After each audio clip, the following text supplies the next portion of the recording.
Welcome to சிந்து சமையல்.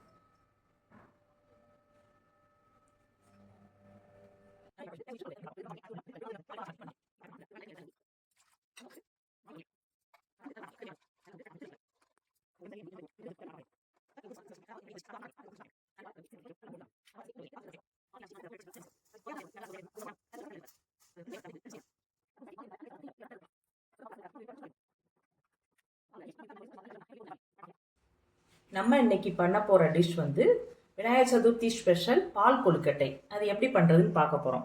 அதுக்கு 1 cup மாவு எடுத்திருக்கேன், 1/2 கப் துருவின வெல்லம், 2 கப் தண்ணி. 1 கப் மாவுக்கு 2 கப் தண்ணி, அப்புறம் 1/2 லிட்டர் பால் காய்ச்சி ஆற வச்சுருக்கேன். எப்படி பண்ணுறதுன்னு காமிக்கிறேன். இப்போ அடுப்பை நான் இன்னும் ஆன் பண்ணலை. அதுக்கு முன்னாடி அதில் தண்ணியை 2 கப் தண்ணியை அதில் ஊற்றி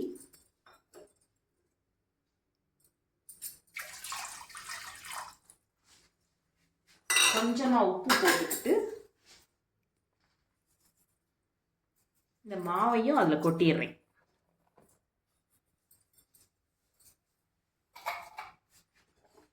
நல்லா கலந்துட்டு அதுக்கப்புறமா அடுப்பை ஆன் பண்ணிக்கலாம். கட்டி எதுவும் சேராமல் இருக்கும். நல்லா கலந்து விட்டுக்கிட்டு அடுப்பை ஆன் பண்ணி சிம்மில் வச்சு நம்ம கிளறலாம்.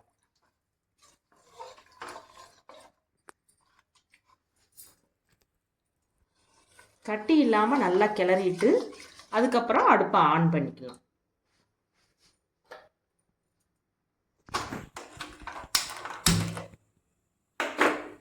அடுப்பை சிம்மில் வச்சுக்கலாம். ஒரு 2லேருந்து 3 நிமிஷத்தில் அப்படி கிளறிட்டு இருக்கிறதுலே நல்லா கட்டியாக வந்துடும். இந்த மாவு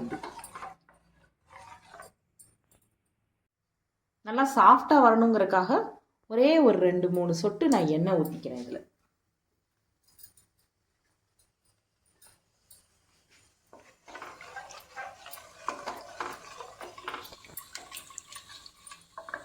நான் ஒரு நிமிஷம் அந்த கிண்டியிருக்கேன். இப்படி இந்த மாதிரி கொஞ்சம் கொஞ்சமாக வெந்து வரும்.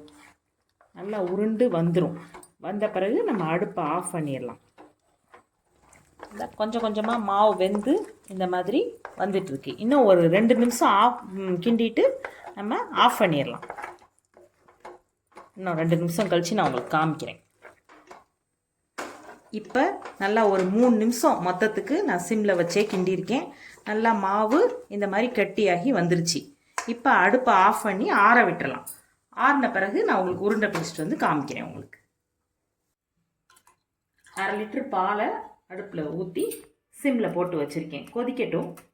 அதுக்குள்ளே நம்ம உருண்டை போட்டு வந்ததையும் காமிக்கிறேன் உங்களுக்கு.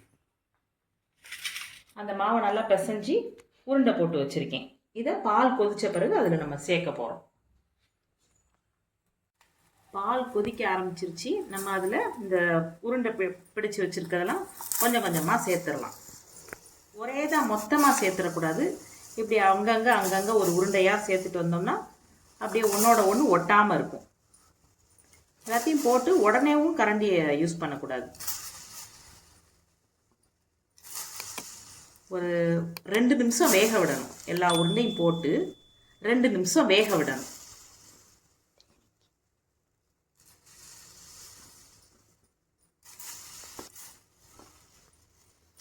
நான் எல்லா உருண்டையும் சேர்த்துட்டேன். இதுக்கு 1/2 லிட்டர் பால் சரியாக வரும். பால்லே வேக விடுறதுனால இது நல்லா க்ரீமியாக இருக்கும். கொஞ்சம் வேகட்டும். இப்போ 1 நிமிஷம் ஆயிடுச்சு. நம்ம அது ஒரு தடவை மெதுவாக கிளறி விடலாம். முதல்ல கரண்டி போட்டுட்டோம்னா அதெல்லாம் உடஞ்சி போயிடும். அதனால 1 நிமிஷம் வேக விட்டுட்டு இப்படி கரண்டியால் கிண்டி விடலாம். அப்புறம் இன்னும் ஒரு 2 நிமிஷம் வேகட்டும். வெந்த பிறகு நம்ம வெல்லம் சேர்த்துக்கலாம். வெல்லமோ நாட்டு சர்க்கரையோ சீனியோ எதுனாலும் உங்கள் விருப்பம், எதுனாலும் நம்ம சேர்த்துக்கலாம். இப்போ 3 நிமிஷம் ஆயிடுச்சு. இது பால்லையே வெந்திருக்கனால நல்லா டேஸ்ட்டாக இருக்கும். நல்லா கொஞ்சம் க்ரீமியாக இருக்கும். இதில் இப்போ நம்ம வெல்லத்தை உள்ளே போட்டுடலாம்.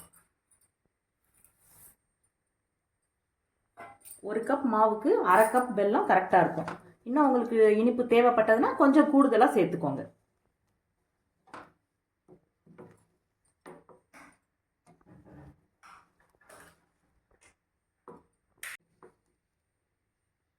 இப்போ பால் கொழுக்கட்டை ரெடி ஆயிடுச்சு. இன்னும் நமக்கு இது திக்காக வேணும்னா இதில் ஒரு 2 ஸ்பூன் பச்சரிசி மாவை நல்லா தண்ணியில் கரைச்சி கூட ஊற்றிக்கலாம்.